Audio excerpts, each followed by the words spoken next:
Hi, I'm Janice Switlo. Welcome to Season 4 of Sheds the Light. Today I'm going to be referencing from two books. One is The Canadian Revolution, From Deference to Defiance by Peter C. Newman. And the other is The Invasion of Canada, 1812 to 1813 by Pierre Berton. Now, it's very recently Her Excellency Queen Elizabeth II addressed the public on the matter of the COVID-19 virus. And on Facebook, a number of people have used that occasion to mock her or otherwise publish, disconcerting kinds of comments in relation to her.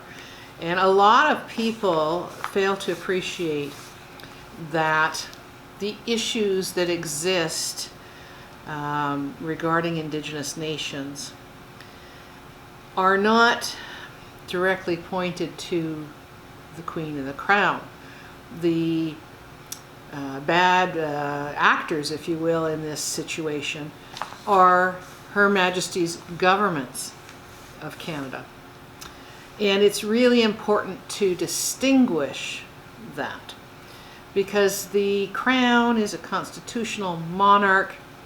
It is with that Crown that the treaties have been entered into. It is with that Crown that has obtained permissions of use to exercise limited political sovereignty in the lands of Indigenous nations. And of course, it's those nations that granted those permissions. That's the first constitutional step. That's the foundation, the very raw foundation of Canada. And it's critical to respect and preserve that rung and not to dismiss it and kick it away and fall prey to the concerted effort by Canadian politicians to remove the Crown from Canada. And this is an effort that's been underway for some time. And of course, for regular Canadians that don't appreciate the property foundation, who actually owns, they don't really see the importance of a monarchy, and find it as kind of an archaic institution. That is not the case for Indigenous nationals. This is a foundational matter of law that must be preserved. And so today I'm going to go through and I ask people to also take a look back at episode number 5 of season 1 called Lawyers Change Their Oath, and episode number 9 of season 3, the Ontario Oath. Those are lawyers who have changed, lawyers are self-governing. They've changed their oath, and I explained there the significance of that, relieving them of the requirement to preserve the interests of the Crown. What are those interests of the Crown vis-a-vis Canada? The treaties, those permissions granted to the Crown. So these lawyers have freed themselves up to act on things like land claims, settlement agreements, and negotiate contracts, etc., and negotiate domestic agreements, and put in place processes that undermine the constitutional requirements that bind the Crown, so that if indeed an Indigenous nation wishes to abandon their nationhood, give up what they own and have, there are certain standards that must be met to evidence that this is a fully informed, freely provided consent to do so. Instead, we have this, and this is the whole point of Sheds the Light, to explain how it is that Canada is attempting to sidestep that. Why? Because Canada wants to own it all. And Canada would own it all, theoretically, if they can document and provide evidence to show that Indigenous nationals have indeed abandoned and given up what they own and have. And disturbingly, a Facebook friend mentioned that he had, Mike Morris had mentioned that he had heard a federal government lawyer recently say that, Indigenous nations, they've been conquered. And it's always been a matter of not having a precise moment in time to say this was signed off and over.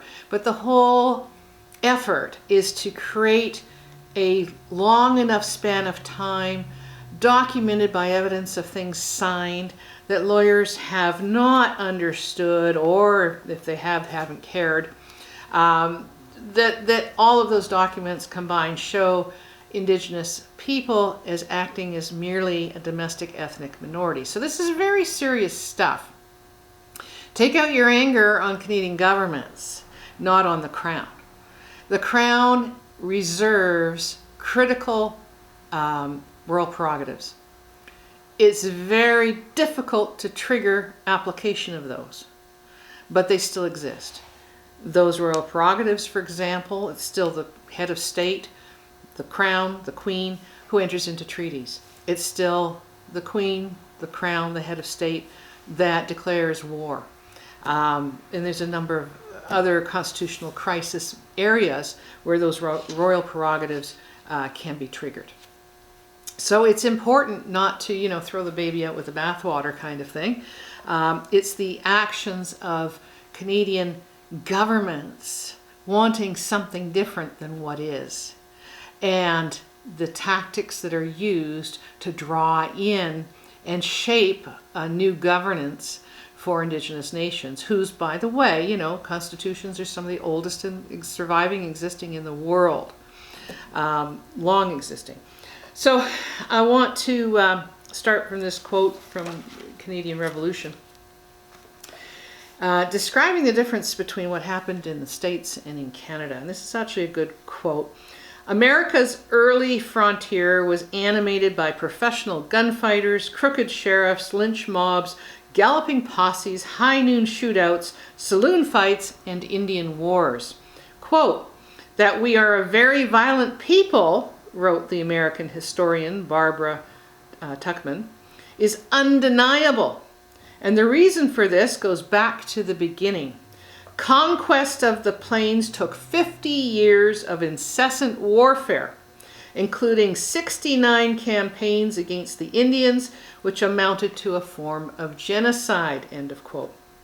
This was not the Canadian experience. And I've explained that consistently. Indigenous nations have not been conquered. It is a matter of decision for Indigenous nations as to whether to retain their nationhood and who they are and what they have, or whether to abandon that, hand it over, give it over, and become, the lowest as a domestic ethnic minority, having no power of decision making, but rather can only hold out the hand asking, please consider us. It should, I hate to draw this comparison, but in difficult times, it's those that own and have the power that can demand the right to have. The example of, Americans saying, look, we need these masks that are being made by an American company and, detracting from exports outside. Canada is now trying to, there's one company, I think here in BC, that's just started up producing masks, changing, retooling their manufacturing abilities. So that illustrates, that when you're in a position of not having and owning and controlling, but rather hoping and begging and imploring upon the humanitarian aspects of those who actually do own and control, it's not a very stable position to be in. It is not a foundation for future generations to rely upon. And just continuing further with this explanation as to how things were done different. In this, the invasion of Canada 1812 to 1813, of course there was a big war going on then. The key words in Upper Canada were loyalty and patriotism, loyalty to the British way of life as opposed to American radical democracy and republicanism. Brock, the man who wanted to establish martial law and abandon habeas corpus, represented these virtues. Canonized by the same caste that organized the Loyal and Patriotic Society, he came to represent Canadian order as opposed to American anarchy. Quote, peace, order, and good government. And of course, that's found in Constitution Act 1867. Rather than the more hedonistic life, liberty, and the pursuit of happiness. Had not Upper Canada been saved from the invader by appointed leaders who ruled autocratically? In America, the politicians became generals. In British North America, the opposite held true. This attitude that the British way is preferable to the American, that certain sensitive positions are better filled by appointment than by election, that order imposed from above has advantages over grassroots democracy, bracket, for which read license or anarchy, close bracket, that a ruling elite often knows better than the body politic, flourished as a result of an invasion repelled. Out of it, shaped by an emerging nationalism and tempered by rebellion, grew that special form of state paternalism that makes the Canadian way of life significantly different from the more individualistic American way. Thus, in a psychological as well as a political sense, we are Canadians and not Americans because of a foolish war that scarcely anyone wanted or needed, but which once launched, none knew how to stop. Now, it's important to consider that because what's underway in terms of reshaping, obtaining the destruction of Indigenous Nations governance and constitutions, how is it shaping up? Well, they're trying to put in place this idea that there's no more consent in the hands of the individual Indigenous nationals, but rather, there's this ruling elite. We have the AFN, National Chief, for example. That's not even a governing body. It is a lobby group incorporated under Canadian laws. We have other such organizations. But more importantly, the efforts, for example, in Anishinaabe country, to manufacture this appearance that the individuals have handed over their power to chief and council, and the chief and council in turn have handed their power or will hand their power over to something shaped by the Union of Ontario Indians, intending to thus control the Indians, to solve the Indian problem, as those terms are always used, by gagging and removing the very power and foundation of Indigenous governance. It's very important to understand, for instance, the reason you have different treaties at different times is because there was no one king or queen to sign off and bind all of the Indigenous nations and their nationals. Unlike the situation in Europe where you had individual monarchs who had and carried that constitutional authority. And this system whereby powers rest in the people, the responsibilities for selecting temporary leaders, if you will. There's war chiefs, there's peace chiefs, there's spokespersons, there's representatives. And if you look at each situation where a treaty was entered into, the first thing the Crown representatives asked is to tell us who we should speak to, because it was not fully known whose authority. Please represent to us that you have this authority to engage in this diplomacy. Who should we be discussing these things with? That incredible system of governance, and while it's been so severely interfered with, it's really impossible to pick up where that interference started. So it's important, a lot of people think, well, we've got to go back. No, you're always going forward. It's critical to understand that you are in a position of having to adapt in this process of throwing off these unlawful interferences with your governance. You can't pretend it didn't happen and somehow go back and resurrect something. The fact is it still exists. you know, those fires, those embers are still there. You know, Canada has been trying to throw water and put it out, but those fires have been protected and continue. And today, more so than any other time in history, I submit, that it's going to be important to protect those fires. And I've discussed in other episodes, you know, what you do when someone is pretending to hold your authorities and you have not actually abandoned those or handed those over or deferred or delegated any of that to anybody. Even though everyone's steaming forward to make it look like you did. Simple statements are very effective, remembering not to fall into the trap of using Section 35 language and terms. So while the statements can be short and effective, you can completely undermine that by, you know, picking up the same old language that many politicians in Indian country have used for years. And they adapt and change and use new terms as they hear them from me, for example, but they don't necessarily fully understand the significance of using them and how to use them. Most importantly, how to use them. Remember, always that relationship is with the Crown. It's critical to know how to trigger and preserve that relationship with the Crown. Now, for example, why do I point to the honor of the Crown and how the Crown, the Queen herself, is not the quote-unquote guilty party here in terms of the atrocities that have taken place? It's not her fault that your advisors have not known how to trigger her attention. It's not her fault that you persist in inviting her to some meeting to have some talk.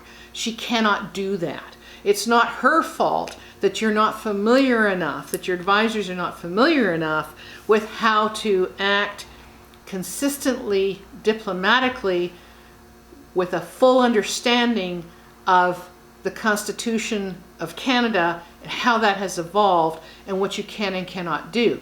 Hence every effort, primarily, except for mine, you know, ends up with the standard letter. We've sent this to the Minister of Indian Affairs or whatever the current title is, you know, and thank you for your interest and we'll share it with this minister. Whenever you see those standard things, you've missed the mark. Your advisors have missed the mark. And equally so with UN stuff. I mean, this is not, these are issues directly with the Crown, and you need to learn, quite frankly, what that relationship is, how to respect it, how to trigger it. You will not necessarily see the interaction between the Crown and the Prime Minister, for example, but you will see the results of it, and I've seen that many times. And, you know, in the making of treaties, elders will always speak about there were three parties: the Crown, the nations, and most importantly, the Creator. And the Crown, the Queen, she herself respects that. And let me quote from this.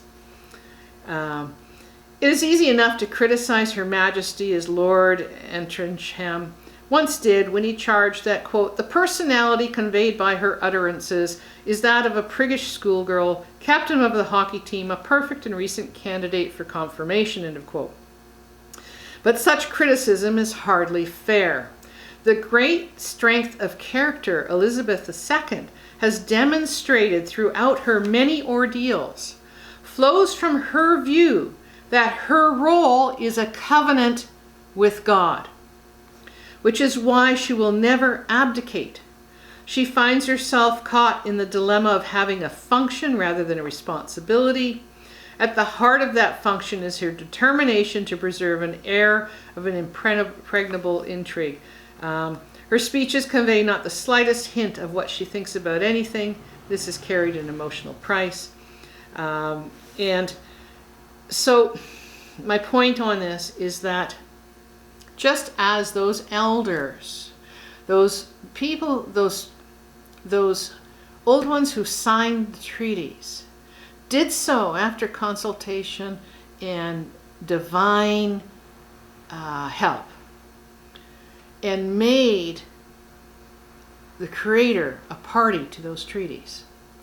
When Queen Elizabeth and her forebears, when those monarchs have entered into treaty and signed those treaties, equally, that was done in accordance with a covenant with God. So where you point your finger and for what purposes and what reasons is very critical to step back and think about.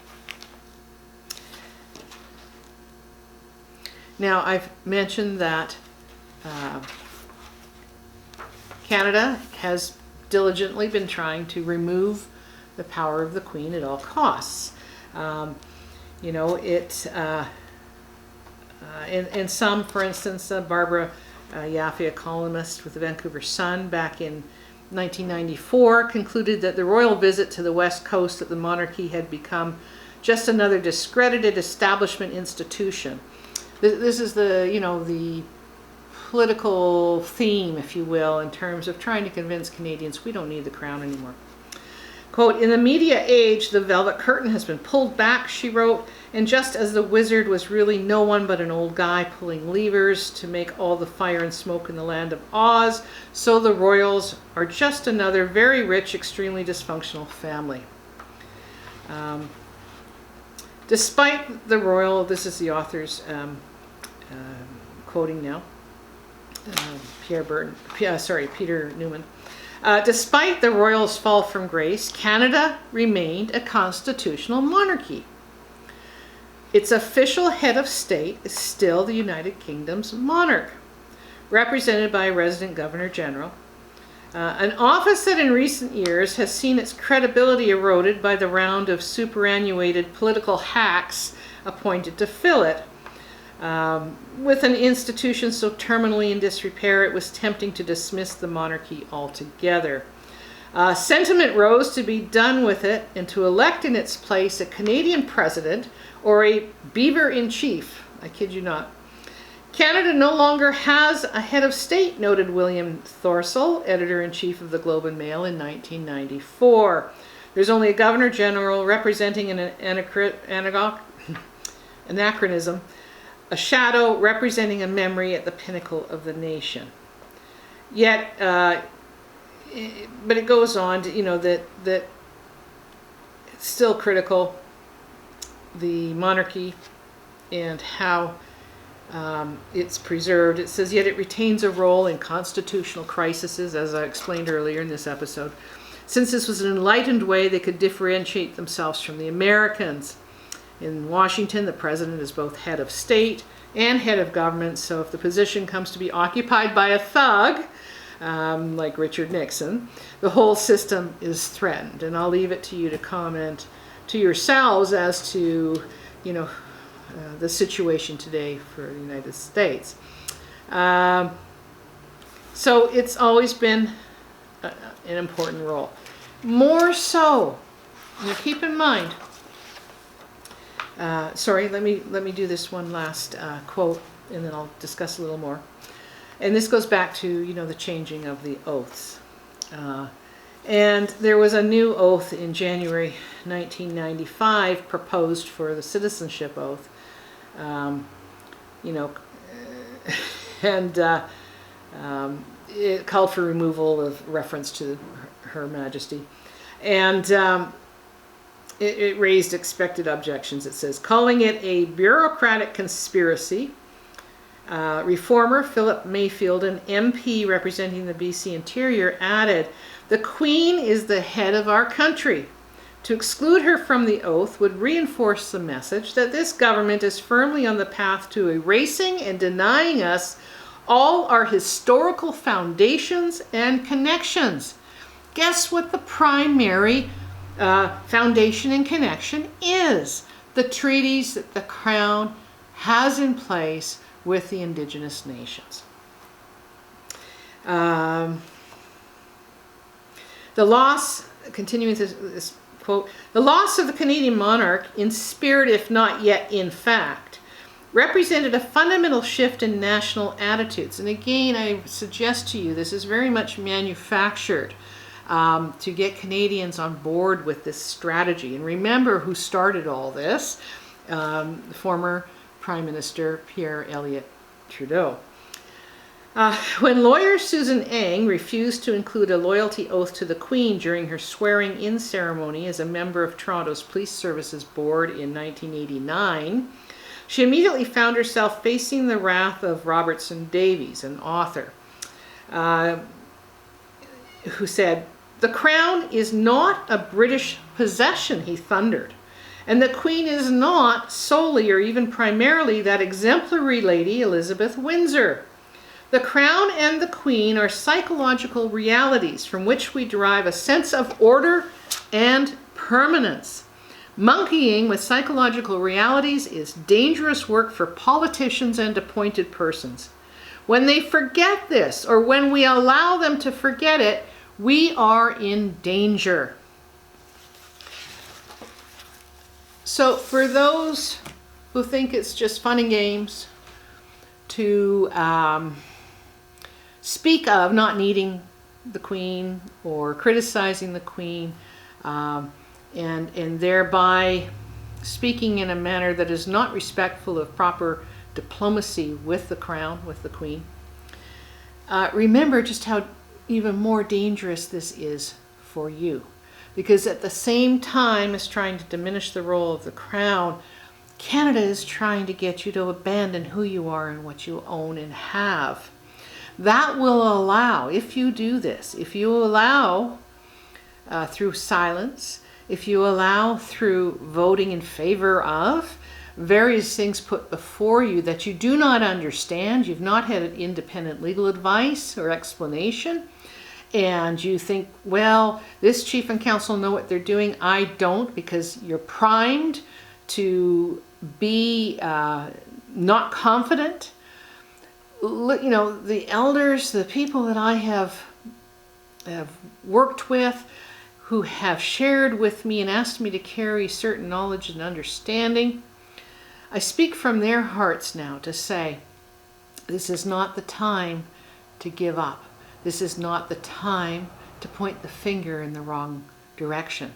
This is the time to remember that this will only come to pass if the people that are purporting to represent you are able to continue to do so without your objection. Be careful where you point your fingers. Unfortunately, some of the finger pointing is going to be closer to home than you realize, and that's all I have to say.